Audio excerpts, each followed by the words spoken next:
Hey you guys, it's Irene Lyon here, and I wanted to talk to you today about being trauma informed. I come from a background of exercise science, nutrition, and Feldenkrais. I call it Feldenkraisian learning. It's not a religion, it's a form of really sophisticated mind-body awareness work that does wonders for things all the way from stroke to back pain to performance, creativity. It enhances the body. Mind connection. But that's not why I'm making this video today. I got into more trauma-based work because I was seeing in my Feldenkrais practice people that I couldn't help. And inevitably, the reason why I couldn't help these people was because of past adversity. Sometimes really big, bad trauma stuff. And others, accidents that have left people in a bit of shock.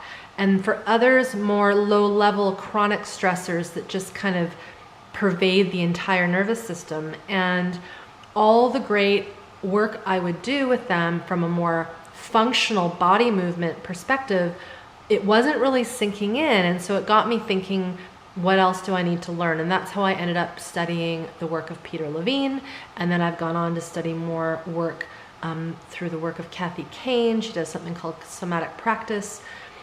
But here's the thing, we as coaches, healers, body workers, therapists, physiotherapists, physical therapists, yoga instructors, meditation teachers, dance teachers, there's so many different types of teacher right now to help humans get better, which is awesome.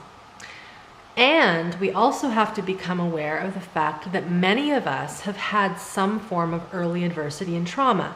Now here's the thing, first thing, is trauma doesn't have to be massive, like leg amputations and car accidents and being beaten by your grandparent or your parent or whoever, your brothers or sisters, or even really significant sexual abuse, which are all things that occur to humans. It's just what happens in this world at this point in time, unfortunately. So there's those big traumas, but there's the more subtle ones that really harm an individual, their nervous system. They put the child, the adult, the adolescent into some form of threat, some form of hypervigilance, some form of fear response. And the nervous system doesn't know the difference between big accident that's scary and chronic, insidious verbal abuse that's just kind of always there. I believe that it's super important for us healers and practitioners to learn about this system. This is sort of why I have been creating more of these resources. It's for the general population, but I'm kind of trying to think, how can we get this into the most amount of people? And it means, I think, having the folks that are already in contact with groups, already in contact with people one-on-one, teaching them what trauma actually is. And it's usually not what people think. So I'm going to link that vlog below this video. So please watch that afterwards. And then here's the other thing.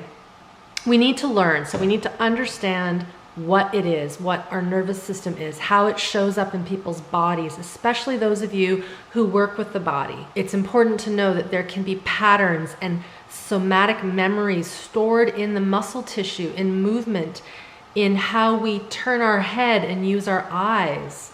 We need to understand that when we sometimes slow these movements down, as is what happens in a Feldenkrais session or a more embodied dance class or a yoga class that's slower, things will pop up. Somatic memories will come to the surface, and as a practitioner, you want to know what to do when those things occur. And the first way to really become skilled in that is to get the education on board. So that's number one. The next thing is you got to do your own work. I wrote an article last fall, 10 practices to create a safe space in your mind-body class. I'll also link that below.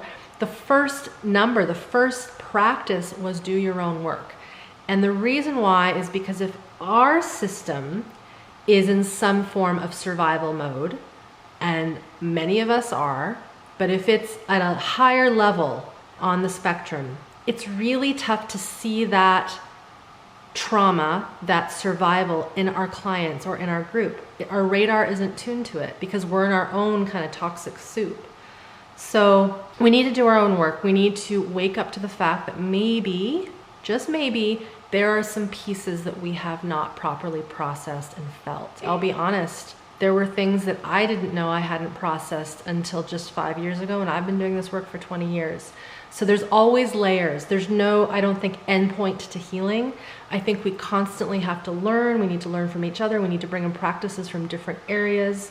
I am by no means perfect. I still work at this system of mine and its nervous system and the body system that goes with it. It's a work in progress. It's an art form. Just a quick recap. We need to become more trauma informed and understand what that means if we are working with other people. It's just important. It does better service for others. And if something is out of the scope of your practice, then you know to refer to someone else. So that's one thing. And then of course the next thing was do your own work. Find out what you still need to work on, where your blind spots are. The less blind spots you have, the more people you'll be able to help, and the deeper you'll be able to help those people. That's been my experience. I hope this has been useful, a little food for thought. Like I said, check out these other resources I mentioned, the video on trauma, it's not what you think, and the article 10 practices for creating a safe space in your mind-body class. I will leave it at that. Thank you very much for being here, and we will see you next time.